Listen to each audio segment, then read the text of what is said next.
हाय, good afternoon. सास बहू और सेंसेक्स के आज के इस एपिसोड में आप सबका स्वागत है। मदद करेंगे आज हेम सिक्योरिटीज की आस्था जैन, पुणे से जुड़ेंगी आस्था आपकी स्क्रीन पर। Good afternoon. दिखाइए स्क्रीन पे जरा डायरेक्टर साहब, toll free number, WhatsApp number, Twitter ID, reach out करिए। मेरे हाथ में ट्विटर है तो आप ट्विटर भेज दीजिए, लेकिन अगर आप किसी और के अकाउंट से या कंफ्यूजिंग नाम से ट्वीट कर रहे हैं तो अपना नाम प्लीज मेंशन करिएगा, क्योंकि शो में सिर्फ महिलाओं को मैं उनकी क्वेरीज सिर्फ ले सकता हूँ, इसीलिए चाहिए होता है मुझे क्लैरिटी की क्वेरी सही आ रही है कि नहीं आ रही है। रीच आउट करिए आप लोग प्लीज। कोशिश होगी आने वाले दिनों में आप लोग की क्वेरीज इस प्लेटफॉर्म के थ्रू हम रेज कर पाए। मार्केट स्क्रीन पर 2/3% के बढ़िया उछाल के साथ बैक टू बैक चौथा स्ट्रेट सेशन मजबूती का। कल हमने 18,000 के लेवल्स को 30 ट्रेडिंग सेशंस बाद रीगेन करा था और आज उसके ऊपर बढ़िया कंसोलिडेट कर रहे हैं। ये glass half empty half full हो सकता है कि 175 तक गए, वहां से थोड़ा पस्त पड़ गए, पर कोई कंप्लेंट नहीं। बढ़िया मूव्स एंजॉय कर रहे हैं अच्छे ग्लोबल संकेतों के बीच। और कल तो यूएस के मार्केट्स पस्त पड़े हुए थे, उसके बावजूद हमारा मोमेंटम बढ़िया तरीके से इंटैक्ट आपको नजर आएगा। तो 18,125 के जोन्स पर निफ्टी में समय कामकाज। दिक्कत वो बैंक निफ्टी की है। दिक्कत भी नहीं, बैंक निफ्टी थोड़ा सा बार बार चर्चा में आया भी कि थोड़ा ज्यादा पस्त है, कन्विक्शन कॉन्फिडेंस निफ्टी को लेकर है। वो जो निफ्टी ऊपरी से थोड़ा सा कूल ऑफ होता हुआ नजर आएगा आपको। लाजली ये जो आपकी स्क्रीन पे heavy weight pocket Nifty bank की, ये जो ठंडी पड़ रही है, इसने थोड़ा सा वो सॉम्बर कर रहा है मूड, क्योंकि आज 41,670 तक, तो वो जो प्रीवियस अटकने वाले जोन्स थे वो 41,510 530 के, उसको तो ब्यूटीफुली पार करा। हम गए, अच्छा मोमेंटम रिकॉर्ड हाइज के पास पहुंच रहे थे, बार बार प्रोड्यूसर साहब डायरेक्टर साहब रॉकेट दिखा रहे थे, रॉकेट ने बैकफायर कर दिया। तो ऊपर जाते जाते रिकॉर्ड हाइज की तरफ हम वापस पस्त होकर 41,450 460 के आसपास के जोन्स पे कामकाज करते हुए नजर आएंगे। जो स्टॉक्स थोड़े से ठंडे पड़े, वो बैंकिंग स्टॉक्स मेंशन करता हूं। एक्सिस में आज लास्ट ट्रेड हुआ था, लास्ट ट्रेड कल्मिनेट हुआ, स्टॉक ग्रीन में चला, पर अब वो प्रेशर माउंट होता हुआ 3-3.5% एक्सिस बैंक दबाव में। आईसीआईसीआई बैंक सुबह जहां खुला था वहां से पस्त के इंडिकेशन लगातार आ रहे थे, वहां के बाद इवेंचुअली अब रेड में स्लिप हो गया है। कोटक महिंद्रा बैंक, जो पॉकेट जो स्टॉक्स अच्छा मूव कर रहे थे ऑफ लेट, अभी भी ग्रीन में है, लेकिन ऑफ डेज हाईज है। तो ये सब वो बैंकिंग मेजर्स हो गए जो थोड़े से पस्त पड़ रहे हैं, और शायद निफ्टी बैंक के साथ साथ निफ्टी पे भी इनका रब ऑफ पड़ता हुआ। लेकिन चलिए सवाल जवाब के मैं सीधे सिलसिले की शुरुआत कर रहा हूं, क्योंकि वही बेसिक प्रॉमिस है शो का। आज हमें जाना है मुंबई, अयोध्या और दिल्ली, और जो जो सभी जुड़ चुके हैं आप सबका स्वागत है। थैंक यू सो मच जुड़ने के लिए। सबसे पहले जूली मैम के पास जा रहा हूं, मुंबई। जूली जी हाय, गुड आफ्टरनून। गुड आफ्टरनून, कैसे हैं सर आप? बिल्कुल ठीक जूली जी। पहली क्वेरी क्या, ये आईडीएफसी फर्स्ट बैंक ऑलरेडी ले रखा है क्या आपने? जी 1000 ले रखा है 56.9 से 1000। जूली मैम क्यों लिए थे ये? ट्रेडिंग का मन था या लंबी अवधि के लिए लेके रख लिया है? सर लंबी अवधि के लिए लेके रखा हुआ है। और क्यों लिया था हमने, कोई रीजन था? नहीं, रीजन नहीं था सर, इसका चार्ट मुझे अच्छा लग रहा था, तो मैंने सोचा कि लंबी अवधि के लिए अगर मैं लेके रखूं तो शायद मुझे प्रॉफिट हो सकता है इसमें। नहीं तो रीजन मतलब मैं जानना चाहता क्यों लिया। तो आप कह रहे हो आपने बेसिकली चार्ट स्टडी कर रहे थे और रियलाइज किया कि लंबी अवधि में अच्छा कमा के देगा। जी ठीक जी है, मेरी अपनी सेल्फ स्टडी थी और बिल्कुल ठीक है। आईडीएफसी फर्स्ट बैंक जहां मैंने खरीदा है उसी लेवल्स के आसपास खड़ा भी हुआ है। आस्था, क्या IDFC first bank long term के लिहाज से एक अट्रैक्टिव बेट है? जिन लेवल्स पे खड़ा है वहीं पे मेरी बाइंग भी है। जी बिल्कुल। गुड आफ्टरनून आशीष, गुड आफ्टरनून जूली मैम। देखिए लॉन्ग टर्म के लिए ये अच्छा है। इनफैक्ट आपने चार्ट्स भी बहुत कुछ सही स्टडी किया है, क्योंकि चार्ट्स पे पैटर्न लॉन्ग टर्म के लिए काफी अच्छे बने हुए हैं। इनफैक्ट जून से ही इसने काफी अच्छी यहाँ पे चाल दिखानी चालू की है मेरे हिसाब से, क्योंकि ये लगातार एक अच्छा खासा अप ट्रेंड दिखा रहा है। तो हो सकता है कि थोड़ा सा कंसोलिडेट हो, थोड़ा सा थकावट दिखाए और उसी वजह से थोड़ा सा नीचे आए, बट मेरे को लगता नहीं कि बहुत बड़ा यहाँ पे कोई डाउनफॉल आएगा। तो मैम आप अपनी पोजीशन को बिल्कुल इंटैक्ट रखिए। स्टॉप लॉस के तौर पे आप चाहें तो एक 50 का एक अच्छा लेवल लगता है। 47 का जोन ऐसा है कि उसके नीचे जाने के चांसेस काफी बेहद कम है। तो मेरे हिसाब से अगर आप 47 का रखेंगे तो थोड़ा डीप हो जाएगा। तो इतना डीप नहीं रखना, तो भी 50 के स्टॉप लॉस के साथ आप लॉन्ग टर्म के लिए बने रहिए। इसमें मुझे लॉन्ग टर्म में अभी तो जो इमीडिएट टारगेट्स देखने को ऐसा लग रहा है कि मिलेंगे, वो रहेगा 67, 68 और उसके बाद ये 75 तक भी जा सकता है। तो ये मैं आपको इमीडिएट टारगेट दे रही हूँ, लेकिन लॉन्ग टर्म में और भी अच्छे रिटर्न देखने को मिलेंगे। समय सीमा 3 से 6 महीना मिनिमम रखते हुए अपनी पोजीशन को बिल्कुल यहाँ पे कंटिन्यू करिए। बिल्कुल बने रहिए। और इसी आईडीएफसी फर्स्ट बैंक पे क्वेरी थी अयोध्या से नीतू सिंह जी की भी। नीतू मैम, आपने भी, उनके तो 3000 शेयर हैं, 55 की बाइंग। नीतू मैम, आपने भी लॉन्ग टर्म ले रखा है? Good afternoon. Yes sir, good afternoon sir. Sir ये काफी टाइम से ले रखा है, 5000 है सर। अच्छा, 5000 है। तो आज तक कॉल यही है ना, होल्ड करना है? जी बिल्कुल, कॉल होल्ड करना है और 50 का एक स्टॉप लॉस लगा के बिल्कुल पोजीशंस को कंटिन्यू रखिए। हाँ, तो आईडीएफसी फर्स्ट तो दोनों की क्वेरी सिमिलर थी, इसीलिए क्विकली रैप अप कर रहा हूं। लेकिन इस बीच नायका के रिजल्ट्स आते हैं, आजकल बहुत चर्चा में है एफएसएन ई कॉमर्स वेंचर्स। रिजल्ट्स के बाद अब ये स्टॉक वापस 44-45 रुपए, 3.5-4% ऊपर है। नंबर्स क्या हैं? 1.2 करोड़ रुपीस के वो मिनिस्क्यूल प्रॉफिट जो क्लॉक करते पिछले साल इसी क्वार्टर में, वो बढ़ के हो गए 4.1 करोड़। पर वो साल दर साल से अच्छा है। सीक्वेंशली 9% के आसपास प्रॉफिट्स में डिक्लाइन आया है। रेवेन्यू का मोमेंटम तगड़ा है, 885 करोड़ के रेवेन्यूज बढ़ के 1231 करोड़ रुपए साल दर साल।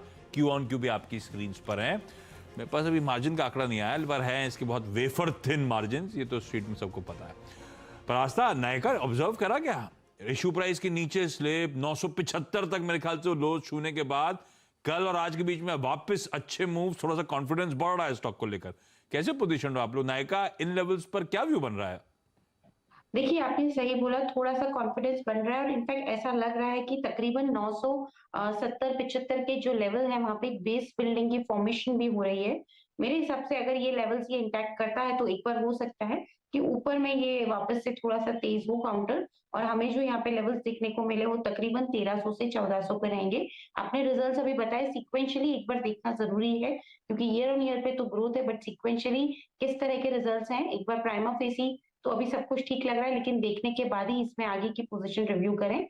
बट टेक्निकली देखें तो 970 के नीचे जाने के चांसेस कम है, तो उसी का अगर किसी ने लिया हुआ तो स्टॉप लॉस के साथ अभी तो होल्ड करने की सलाह है। क्योंकि मैंने वेफर थिन मार्जिन की बात छेड़ी थी, मेरे पास ऑपरेशनल सीक्वेंशियल जो आस्था कह रही है वो नोट डाउन कर लिया मैंने।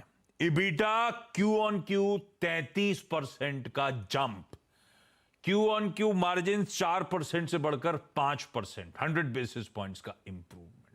ऑपरेशनली अच्छे, इसीलिए थोड़ा सा तना हुआ, 4% ऊपर ये स्टॉक इस समय कामकाज करता हुआ। हाँ, इसके अभी वो स्प्लिट आना है सामने हमारे, और इसके अभी वो लॉक इन खुलना है, ये सब अगले हफ्ते होना है नायका के साथ। लेकिन इस बीच नंबर्स अच्छे और दूसरा दिन हो गया बढ़िया मूव्स का। जोमैटो भी ऐसे ही बहुत पिटा था, मुझे याद है जब जोमैटो पिट रहा था 40 और लेवल्स के आसपास गया था, तब अचानक उसके नंबर्स अच्छे आ गए थे और फिर लास्ट ट्रेड इजीली कंज्यूम हुए और बढ़िया मूव दिखाना शुरू कर दिया था जोमैटो ने। ऐसे ही नायका बहुत सिमिलर बिहेवियर दिखा रहा है, हालांकि इसके वो जो लॉक इन है अभी थोड़ा सा दूर है खुलना, लेकिन नंबर से पहले वापस ट्रैक्शन आया और अब नंबर्स के बाद फॉलो थ्रू मिलता हुआ। Neetu ma'am sorry, IDFC first तो ऐसी क्योंकि फॉलो अप था इसीलिए आपसे बातचीत कर ली थी, लेकिन आपकी क्वेरी क्या है आईडीएफसी फर्स्ट बैंक के अलावा? सर मेरे पास पेट्रोनेट है 106 शेयर सर, उसको काफी टाइम से होल्ड कर रखा है। इवन वो 1 पे 1 ये था हमारा, तो उससे हमारा 16 हो गया है सर। उस काफी टाइम, लॉन्ग टाइम से है सर, तो सर उसको और ले सकते हैं या उतना ही रखें हम? स्टॉक तो सही लिया आपने। क्यों लिया था पेट्रोनेट? आप चार्ट स्टडी करते हो, फंडामेंटल स्टडी करते हो, या कोई गाइड कर रहा है बढ़िया सा? सर एक्चुअली हस्बैंड गुरु है हमारे, हाँ, वो स्टडी करते हैं और मैं परचेज करती हूँ, होल्ड करती हूँ। हस्बैंड बढ़िया गुरु हैं आपके। भाई बढ़िया प्रॉफिट हो रहा है भाई। पेट्रोनेट एलएनजी में आस्था 86 की बाइंग 210 पे खड़ा हुआ है। क्या करना चाहिए? पोजीशन को होल्ड करूं और फर्दर ऐड करूं, कुछ पार्शियल प्रॉफिट टेकिंग करूं, क्या करते आप? देखिए, पार्शियल प्रॉफिट टेकिंग नहीं करनी है पोजीशन को ऐड अभी नहीं करना है। 9 तारीख के आसपास नतीजे हैं मैम, एक बार नतीजे आने के बाद देखते हैं क्या करना चाहिए। जो लिया हुआ है उसको आप बिल्कुल कंटिन्यू करिए और एक स्टॉप लॉस के साथ करिए। स्टॉप लॉस यहाँ पे निकल के आ रहा है 194 का, क्योंकि काफी बढ़िया यहाँ पे एक सपोर्ट है 195 के आसपास, तो उससे एक नीचे 194 का आप स्टॉप लॉस लगा लीजिए। वैसे भी आपकी पोजीशन जो है काफी लोअर लेवल की खरीद है, तो ट्रिगर भी हुआ तो आपको कोई दिक्कत होगी नहीं, लेकिन बने रहिए। और ऊपर में एक बार मुझे लगता है कि ये काउंटर वापस से 230 और उसके बाद 250 तक के लेवल दिखाना चाहिए, लेकिन लॉन्ग टर्म में, और रिजल्ट देखने के बाद ज्यादा कॉन्फिडेंस आएगा। तो तब तक रुकिए मैम, 9 तारीख के आसपास शायद नतीजे आएंगे इसके। 194 पे स्टॉप लॉस लगा के होल्ड करिए, और आपके गुरु बता ही देंगे नंबर्स कैसे हैं, तो फिर क्लैरिटी आ जाएगी। मैं लौटता हूं आपकी अगली क्वेरी के लिए। मैं दिल्ली जा रहा हूं, कुमुद गुप्ता जी स्क्रीन पर। कुमुद मैम नमस्ते, गुड आफ्टरनून। कुमुद मैम, क्या सवाल है पहला? पंजाब नेशनल बैंक पर है। हाँ, ये 2000 शेयर है मेरे पास 42 रुपीज में। अच्छा कुमुद मैम, क्यों लिया था ये? मतलब क्यों लिया से मेरा मतलब होता है कि लंबी अवधि के लिए रखने के लिए लिया हुआ है, या ट्रेडिंग वेडिंग का मन था? नहीं, ऐसे मैंने इसका 1 ईयर टारगेट देखा था तो 100 कुछ था, जो ये मनी कंट्रोल जो आता है ना इसमें साइट पे, तो मुझे लगा ये उतना नहीं तो कम से कम कुछ तो कुछ मिलेगा। तो ये बीच में पहले भी मैंने ये क्वेश्चन पूछा था आपसे, पहले भी पूछा था। हाँ। तो मेरे को अभी देखना पूछना था कि अभी ये मेरे लेवल पर ही है, तो मैं निकल जाऊं या इसको रखूं? आज तो भाई कहीं एग्रेसिव टारगेट्स आ रहे थे पंजाब नेशनल बैंक के, पर अभी घूम फिर के जहां मैंने खरीदा था वहीं खड़ा हुआ है। तो आप कहोगे एग्जिट करना है तो मैं नो प्रॉफिट नो लॉस के साथ बाहर आ जाऊं? यार लगता है कि पंजाब नेशनल बैंक बढ़िया कमा सकता है। कुमुद मैम इंतजार कर लें। देखिए, वैसे तो चार्ट्स तो ठीक बने हुए हैं मैम। आपके पास 2000 क्वांटिटी है, 1000 क्वांटिटी तो आप रखिए। 1000 चाहे तो थोड़ा सा निकल जाइए, कॉस्ट टू कॉस्ट ही रहेगा, और एसबीआई खरीद लीजिए। सेम ही सेगमेंट का मैं आपको दूसरा बैंक बता रही हूँ, क्योंकि वहां पे थोड़ा सा रिस्क भी कम है, कॉन्फिडेंस भी ज्यादा है, तो आप बिल्कुल यहाँ पे सेफ हो जाएंगे। तो 2000 में से 1000 शेयर होल्ड रखिए, और जो आप होल्ड भी रखेंगे उसका स्टॉप लॉस आपको जो यहाँ पे रखना है वो 35 का रखना है। 35 के स्टॉप लॉस के साथ 1000 शेयर्स की पोजीशन में कंटिन्यू करिए पीएनबी में, और बाकी में चाहिए तो आप एसबीआई में कन्वर्ट कर लीजिए। मेरे हिसाब से वहां पे आपको मुनाफा भी अच्छा होगा, रिस्क भी कम रहेगी। मैडम, एसबीआई इस लेवल पे खरीद सकती हूँ जो चल रहा है आज? एसबीआई के लिए पूछ रहे हो? हाँ जी बिल्कुल, मेरे हिसाब से एसबीआई वैसे तो ये लेवल पे भी ले सकते हैं, लेकिन थोड़ा सा और नीचे आएगा तो आपका रिस्क रिवॉर्ड रेशियो ज्यादा अच्छा होगा। तो आप तकरीबन 550-560 की जोन में एसबीआई को खरीद लीजिए। थोड़ा सा उनको ट्रैक करिए, जब भी इस लेवल पे मिलते हैं तो ले लीजिए। 620 का पहला टारगेट है, लेकिन ये मैं लॉन्ग टर्म के लिए बोल रही हूँ, तो उसका भी आप बिल्कुल यहाँ पे ध्यान रखिएगा।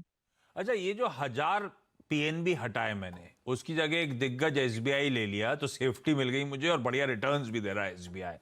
जो 1000 मैंने पीएनबी रखे हैं आज तक, वो जब पीएनबी पे कन्विक्शन नहीं है तो अगर रखना ही है सरकारी में तो कोई दूसरा सरकारी छोटे बैंक में शिफ्ट कर लूं क्या, या पीएनबी पे होल्ड करते रखूं? देखिए, पीएनबी में मैंने होल्ड इसलिए करा है क्योंकि मेरे को ऐसा लगता है इस बार सारे सरकारी बैंक अच्छा हाँ, परफॉर्म वो कर रहे क्योंकि हैं, कैनरा वगैरह लेकिन सब जो भाग रहे हैं, बेस्ट है, पीएनबी वैसा भाग नहीं रहा है। और ठीक भी है क्योंकि बाकियों की बैलेंस शीट थोड़ी सी ज्यादा बेहतर है पीएनबी से, इसीलिए मैं पूछ रहा हूं वो रखना है या उस 1000 को भी कहीं और चैनलाइज कर लूं? देखिए, मेरे हिसाब से उस 1000 को तो इतना तो रख ही लेते हैं स्टॉप लॉस के साथ। ठीक है। पूरी पोजीशन निकलने जैसा अभी लगता नहीं है, ऑल्दो पीएनबी के साथ एक बड़ी दिक्कत है, उनके एनपीएस बहुत ज्यादा होते हैं, तो वो एक दिक्कत है। लेकिन इस बार शायद अगर रिजल्ट अच्छे आ गए तो इनको ऊपरी लेवल में निकलने की यहाँ पे शायद मौके मिलेंगे। तो मेरे हिसाब से उतना अपन को वेट करना बेटर है, लेकिन 1000 को तो आप एसबीआई में बदल दीजिए, कोई दिक्कत लगती नहीं है। ठीक बात। कुमुद मैम, अगली क्वेरी के लिए आता हूं। जूली जी, आईडीएफसी फर्स्ट बैंक के बाद दूसरा स्टॉक कौन सा? आईएक्स है सर मेरे पास, 300-167 की बाइंग है। और ये क्यों लिया था आईईएक्स? सर जब लिया था तब बहुत अच्छा परफॉर्म कर रहा था, फिर उसके बाद ये गिरता गया। मैंने 100 लिए थे, लेकिन थोड़ा मैंने इसको फिर मैच करने की कोशिश की थी, लेकिन अभी चार्ट पे बहुत वीक दिख रहा है, तो मैं थोड़ा कंफ्यूज हूँ कि क्या करूँ, होल्ड करूँ कि निकल जाऊँ। जब चार्ट इतना क्लोजली ट्रैक करते हो तो आप बेसिकली थोड़ा सा ट्रेडिंग माइंडसेट है। स्टॉप लॉस वगैरह लगाते हो या कोई क्रिटिकल लेवल को वॉच आउट करते हो आप जूली मैम, या नहीं लेने के बाद भूल जाते हो? नहीं करते हैं, स्टॉप लॉस लगाते हैं सर। तो इसमें क्यों नहीं लगाया? सर इसको मुझे पता नहीं क्यों लग रहा था कि ये काफी अच्छा परफॉर्म कर सकता है लंबी अवधि में, तो इसलिए मैंने इसमें स्टॉप लॉस नहीं लगाया था। मैंने थोड़े इसमें और खरीदे थे मैंने। ठीक है, मैं शुरुआत समझ। मैंने 100 से की थी। हाँ। फिर ये अभी 167 पे आके 300 हो गए सर। तो मैं ये चाह रही हूँ कि अगर इसमें और ऐड कर सकते हैं या फिर निकल जाना चाहिए।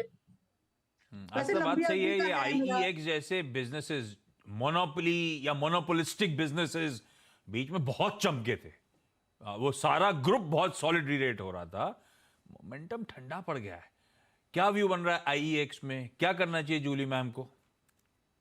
देखिए जूली मैम, एक चीज और है, जब आपने लिया था माइट भी चार्ट्स अच्छे हों, लेकिन फंडामेंटल्स इसके धीरे धीरे वीक होना चालू हो गए थे और कंपटीशन भी काफी ज्यादा है। 2-3 फंडामेंटल्स जो मेजरली हैं वो अभी इतने फेवरेबल रहे नहीं है इस पर्टिकुलर काउंटर के साथ। तो अभी आप एक ही काम कर सकते हैं, आप जो पोजीशन को अगर लॉस नहीं बुक करना है तो एक बार मेरे हिसाब से एक इम्पोर्टेंट लेवल है 133 के आसपास, उसका एक बार क्लोजली वॉच करिए। इनफैक्ट आप तो चार्ट्स भी देखते हैं तो वहां पे काफी इंपॉर्टेंट सपोर्ट बना हुआ है। 133 के नीचे अगर आपको ऐसा लगता है 133-32 के नीचे अब ये जाने लगा है और उसी के नीचे ये लगातार क्लोज हो रहा है, तो फिर एक बार लॉस बुक करके निकलना बेटर रहेगा, क्योंकि फंडामेंटल भी सपोर्टिव नहीं है और 132 के नीचे टेक्निकल भी ये सपोर्टिव नहीं रहेंगे इसके। तो तब तक एक बार हम रुकने की यहाँ पे कोशिश करें तो बेटर है। लेकिन ऊपर में मेरे हिसाब से ये बहुत बड़ा रेसिस्टेंस है उसको 146-47 के जोन में। वहां से अगर पार हुआ तो ही कुछ इसमें तेजी आएगी और आपकी कॉस्ट प्राइस तक आएगा, नहीं तो चांसेस अभी यही है कि एक बार स्टॉप लॉस के साथ वेट करें, लेकिन अगर किसी भी वजह से ट्रिगर होता है तो एग्जिट कर लीजिए। ठीक बात। 133, 132 ये नहीं टिके तो दिक्कत है, फिर हम एग्जिट करेंगे, लॉसेस बुक करेंगे इस स्टॉक में। नीतू मैम, अगला सवाल। सर नेक्स्ट मेरे पास L&T फाइनेंस है सर। उसको परचेज तो किया था हमने 84 पे, बट सर कई बार उसको खरीदा बेचा तो इस वजह से आई थिंक उसका रेट ऊपर हो गया है सर। उसको हमने लॉन्ग टर्म के लिए लिया है, वो 1 साल 2 साल 3 साल हम रख सकते हैं। ये आपने तो चुना कि उसमें गुरुजी ने चुना? Yes sir. उन्हीं की चॉइस है, ठीक है। और ये क्वेरी अच्छी पूछ लिया आपने, क्योंकि कुमुद मैम के पोर्टफोलियो में भी L&T फाइनेंस दिख रहा है आज। IDFC फर्स्ट में दोनों की क्वेरीज थी, यहाँ पे L&T फाइनेंस पे दोनों की। कुमुद मैम, आपने भी लॉन्ग टर्म के लिए ले रखा है, 100 शेयर 64 रुपए पे दिख रहे हैं मुझे। ये मेरी परचेजिंग बहुत पहले की है, 2010 की। अरे और ये नाम बड़े थे इसमें, बाकी इसके आर्म्स L&T के सब बढ़िया कर गए आस्था ओवर द इयर्स। अब तो खैर पिटे हैं IT वाले। ये L&T फाइनेंस कभी कमा के दिया नहीं किसी को। अब दो लोग फंसे हुए हैं, एक ने 64 की बाइंग, फंसे मतलब दो लोगों की क्वेरी है, एक की 64 की बाइंग, एक की 84 की बाइंग। क्या व्यू बन रहा है L&T फाइनेंस में? चलेगा क्या कभी? देखिए अभी चार्ट्स तो यहाँ पे दिखा रहे हैं, लेकिन एक इम्पोर्टेंट रेसिस्टेंस आ रहा है बार बार, जो ये इसको हर्डल क्रिएट कर रहा है 83 के आसपास। तो ये 83 से लेके 86 के जोन को अगर ये पार करने में ये कामयाब हो गया तो फिर मेरे हिसाब से ये चलना चाहिए। अगर किसी ने 64 रुपए में लिए हुए हैं तो उनको तो दिक्कत नहीं है, वो तो पोजीशन को होल्ड कर सकते हैं 75 का स्टॉप लॉस लगा के। अगर ट्रिगर भी हुआ तो मुनाफा देके जाएगा। लेकिन जिन्होंने 86 में खरीदे हैं उनको यही मैं सलाह दूंगी कि ये 86 के ऊपर ही अच्छा चलेगा, तो उस लेवल को क्लोजली वॉच करें। उसके ऊपर जाता है तो मेरे हिसाब से ऊपर में ये एक बार 92 और उसके बाद के लेवल्स 95 तक भी दिखा सकता है। तो दोनों को ही होल्ड करना है स्टॉप लॉस के साथ, जो कि रहेगा 75 का। 75 का स्टॉप दोनों के लिए। कुमुद मैम, मारुति ऑलरेडी रखा हुआ है? मारुति मैंने 30 शेयर हैं, 30 शेयर हैं, वो 1500 रुपए में मैंने लिए हैं 2010 में। ये फिर इसमें सवाल क्या रह गया? अब अभी क्या आपने करूं? छप्पर फाड़ दिए इसमें तो। अभी अपनी सवाल है क्या वैसे? सीरियसली आप जानना चाहते हो रखे रहूं या मुनाफा बांधूं, ऐसा कुछ है क्या? नहीं, रखना ही है वैसे तो, पर रखना उचित है कि नहीं? भाई रखना है, लेकिन रखना उचित है कि नहीं? आस्था मैम ने बढ़िया कमा रखा है इसमें, 1500 वाला 9.5 पर है और आज ब्रोकरेजेस कहती हैं कि 12-12 हजार रुपए तक जाने की तैयारी। रख लूं ना? जी बिल्कुल, मेरे हिसाब से अभी जो इमीडिएट मैंने टारगेट कैलकुलेट किया है वो तो यहाँ पे 10,700 तक का आ रहा है, तो वहां तक तो जाने की काफी स्ट्रॉन्ग चांसेस है और उसके बाद शायद 12,000 भी जाए। मैम आराम से रखिए, निश्चिंत होके, कोई दिक्कत नहीं है, ये आपको आगे भी अच्छे ही रिटर्न देगा। तो मैं तो बिल्कुल इसी फेवर में हूँ कि होल्ड करना चाहिए। 2.5 लाख रुपए के आसपास मारुति में मुनाफा हो रहा है। कुमुद मैम, जब एग्जिट करें तो पार्टी दे दीजिएगा हम सबको। इस नोट पर जूली जी, नीतू जी, कुमुद जी, आप सबका धन्यवाद इस प्लेटफॉर्म पर जुड़ने के लिए। आस्था, बहुत बड़ी तरीके से सारी क्वेरीज आज सॉल्व करने के लिए, और आज मैंने सारी क्वेरी सॉल्व कर डाली जितनी भी आई थी सबकी, तो सब सेटिस्फाइड लौट रहे हैं।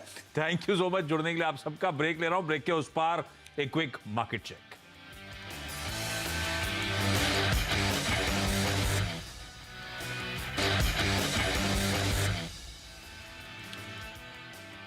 ब्रेक के बाद आपका स्वागत है आपकी स्क्रीन पे। कल mid cap as a space में एक लंबे कंसोलिडेशन के बाद एक ब्रेकआउट नजर आया था, अच्छा मूव देना शुरू कर रहा था। ऐसा नहीं कि इंडिविजुअल स्टॉक्स बहुत अच्छा आउट परफॉर्मेंस दिखा रहे होंगे, वो 2/3% इन लाइन विद निफ्टी इस समय मिड कैप्स में उछाल है। सुबह की जो बेहतर ब्रेथ थी, बेहतर मतलब एक समय जब शो कर रहे थे हम लोग तो 1:3 का, 1 गिरने वाला तो 3 चढ़ने वाला, इस तरह का रेशियो था। 75% हरे निशान में था। अब वो ब्रेथ थोड़ी सी पस्त पड़ती हुई आपको नजर आएगी। हाँ, अभी भी एडवांसेस के फेवर में, लेकिन थोड़ी सी पस्त पड़ रही है। 1.5:1 रेशियो हो चुका है इस समय का एडवांसेस के आने की फेवर में। लेकिन ब्रॉडर मार्केट्स की पूरी तस्वीर, इंडिविजुअल स्टॉक्स पे बातचीत, एक्सपर्ट्स की रिकमेंडेशन, सारा कवरेज ब्रेक के उस पार मिड कैप मंथ में देखिए। नमस्कार।